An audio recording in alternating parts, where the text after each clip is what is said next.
Halo sobat-sobat, kita berjumpa lagi di program Sekedar Berbagi, episode yang ke-39.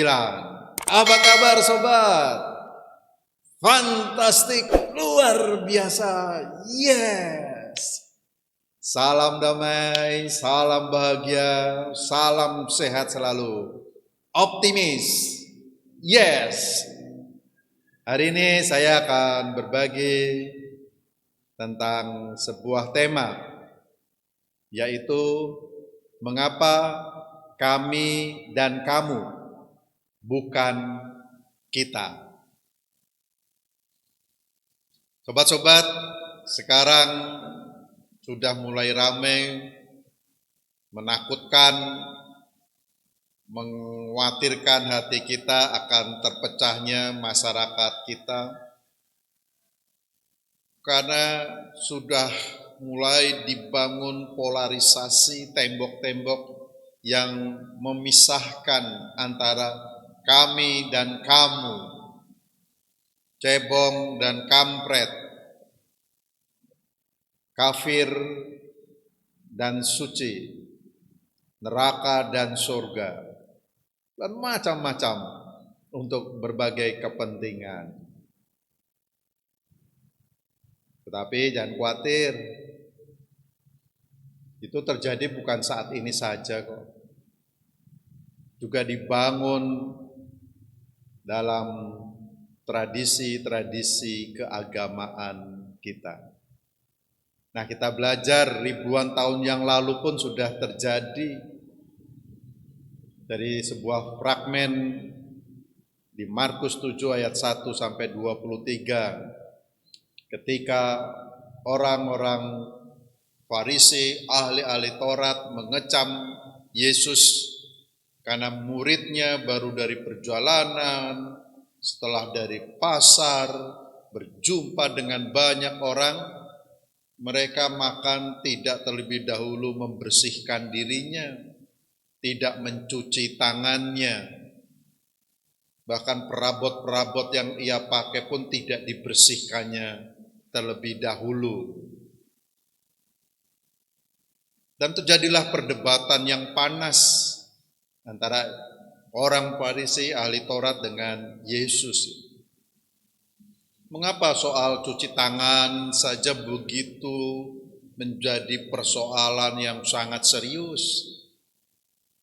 Mengapa tidak cuci tangan, tidak membersihkan diri, tidak mencuci segala perangkat-perangkat atau perkakas-perkakas yang dipakai dalam hidup kita setelah perjalanan berjumpa dengan orang lain menjadi sesuatu yang sangat penting yang menentukan orang dia tahir atau najis. Kenapa? Nah, disinilah kita mendapatkan mengapa perdebatan itu menjadi begitu panas.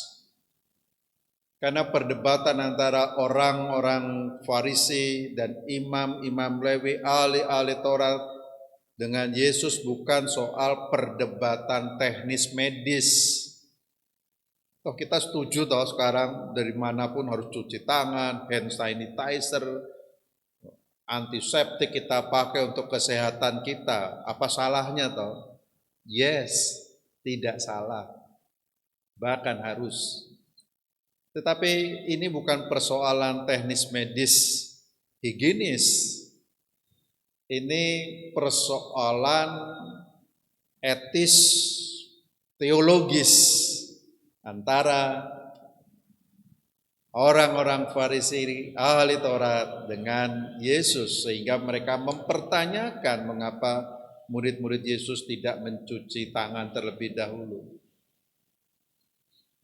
Eksklusivisme dan partikularisme Yahudi yang menganggap dirinya paling benar, paling suci, komunitas yang paling disayang oleh Allah, melihat orang lain menjadi orang yang najis, orang kafir, jika bersentuhan dengan mereka atau memegang perangkat-perangkat yang mereka pegang akan menjadikan kita juga najis. Itu persoalan pentingnya.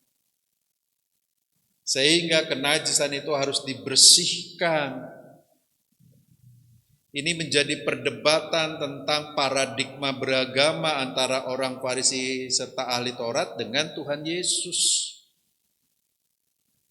Perdebatan paradigma yang mereka pakai sebagai ukuran normatif melihat kualitas orang lain.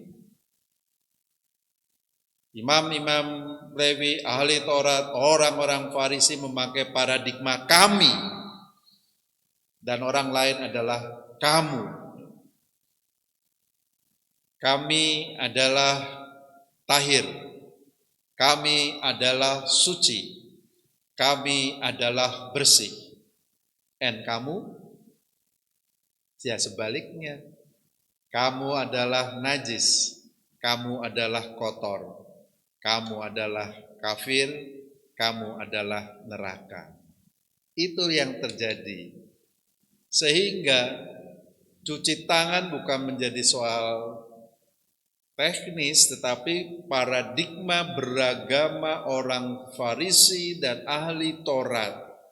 Mengapa ia mengecam Yesus dan murid-murid Yesus ketika mereka makan dari sebuah perjalanan berjumpa dengan orang-orang lain di luar orang-orang Yahudi, tidak terlebih dahulu membersihkan dirinya, tidak terlebih dahulu mencuci tangannya, tidak terlebih dahulu mencuci berkas-berkas yang dipakainya.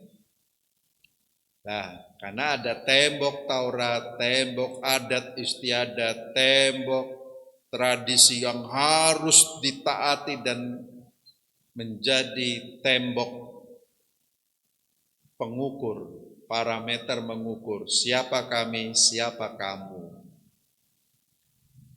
Kamu adalah najis, kamu adalah kotor, kamu adalah haram. Kami adalah tahir, kami adalah bersih, kami adalah suci.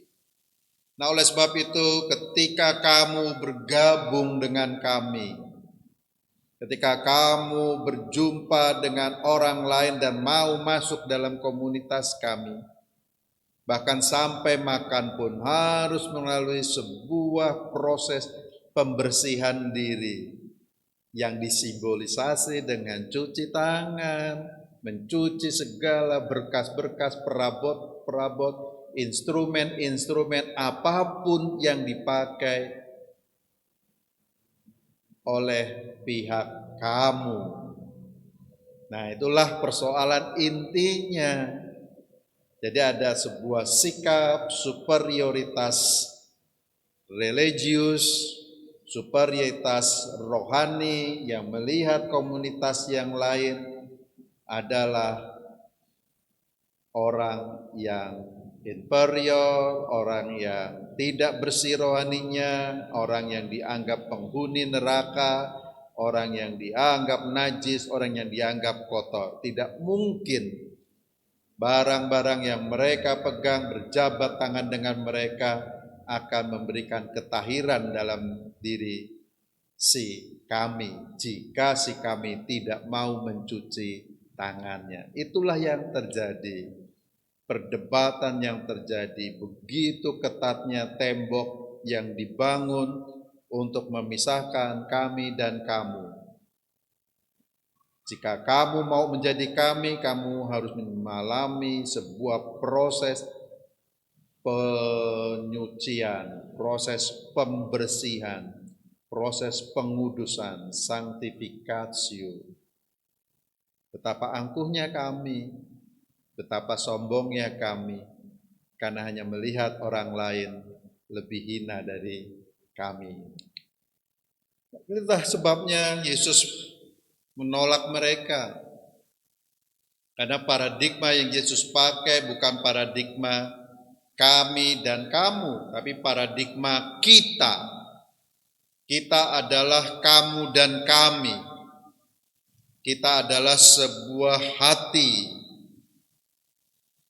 manusia yang di dalam hidupnya ada dimensi yang jahat dan ada dimensi yang baik. Dalam hati manusia ada potensi-potensi untuk berbuat jahat, tapi juga ada potensi-potensi untuk berbuat baik. Memiliki kapasitas moral untuk berbuat baik, tapi memiliki juga kapasitas moral untuk berbuat jahat.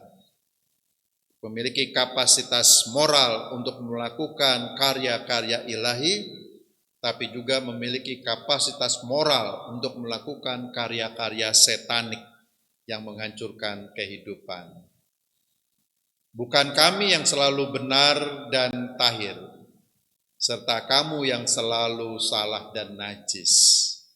Sebab kamu dan kami adalah kita yang memiliki keduanya di dalam hati kita. Nah, itulah sebabnya Yesus bersabda, yang membuat najis bukan yang masuk ke dalam tubuhmu, tetapi yang keluar. Ini bukan persoalan teknis orang terus muntah. Selama tidak muntah dia tidak najis. Tetapi yang terpenting yang keluar dari tubuhmu adalah dari hati.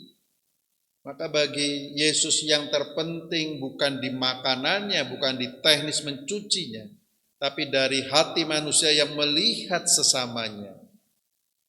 Itulah sebabnya Yesus ingin buanglah segala kejahatan dan kekotoran dalam hidupmu. Maka Yesus bersabda, dari hati orang timbul segala pikiran jahat, percabulan, pencurian, pembunuhan, perzinahan, keserakahan, kejahatan, kelicikan, hawa nafsu, iri hati, hujat, kesombongan, kebebalan. Semua hal-hal jahat ini timbul dari dalam dan menajiskan orang. Itu yang Yesus pakai sebagai parameter untuk melihat siapa yang najis, siapa yang tahir. Dengan ukuran ini maka kita dapat memakai untuk diri kita bahwa kita pun bisa najis, bahwa kita pun bisa menjadi orang kafir yang melawan Allah, yang tidak mengerti kehendak Allah. Bukan kamu. Mungkin dengan parameter seperti ini kita melihat bahwa kamu adalah yang benar. Karena dari kamu tidak keluar kenajisan, kejahatan, perzinahan, melainkan cinta kasih dan sebagainya. Itulah sebabnya Yesus menjawab pada level yang berbeda. Teman-teman, ada sesuatu yang menarik kita bisa pelajari. Ketika saya berkunjung di sebuah komunitas Indian di Santa Fe, negara bagian New Mexico, di sana ada salah satu suku Indian yang memiliki simbol hati yang berbeda dengan simbol hati yang biasa kita pakai. Simbol hati di dalam komunitas Indian ini sungguh-sungguh sebuah simbol yang fungsional, yang bisa mengukur dan mengontrol perilaku etis manusia. Jadi hati manusia yang suci itu bentuknya segitiga dan ujung-ujungnya sangat lancip. Sangat lancip.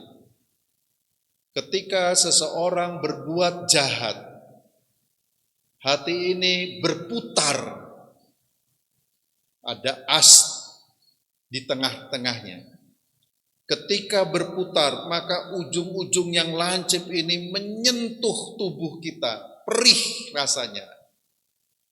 Itulah sebabnya kalau kita mencuri milik orang lain, waduh, rasanya gimana gitu. Pertama kali, perih.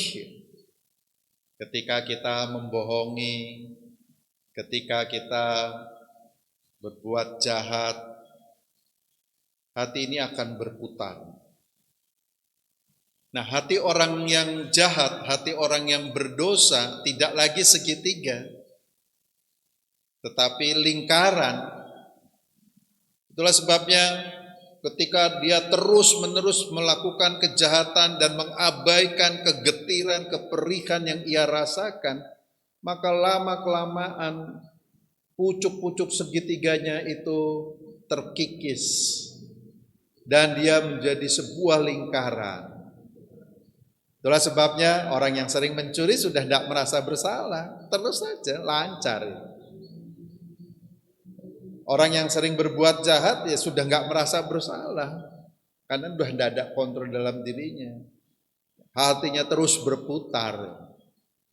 Itulah sebabnya sebuah suku yang seringkali kita anggap primitif tetapi memiliki gambaran hati yang sangat fungsional untuk mengontrol perilaku hidupnya supaya tidak berbuat jahat, supaya tidak menghina orang lain, supaya tidak menyakiti orang lain dan sebagainya. Jadi hati adalah instrumen etis yang manusia pakai. Oke, saudara-saudara, yuk, hidup adalah kita, bukan kami atau kamu. Kita yang mendatangkan damai sejahtera, kita yang mendatangkan kasih karunia, kita yang mendatangkan cinta ilahi, kita yang mendatangkan damai sejahtera di dalam kehidupan manusia, alam semesta dan lingkungannya, tempat ia hidup, bukan tempat untuk menghakimi. Oke, sobat-sobat, kita berjumpa lagi di episode berikutnya. Salam sehat, salam damai. See you.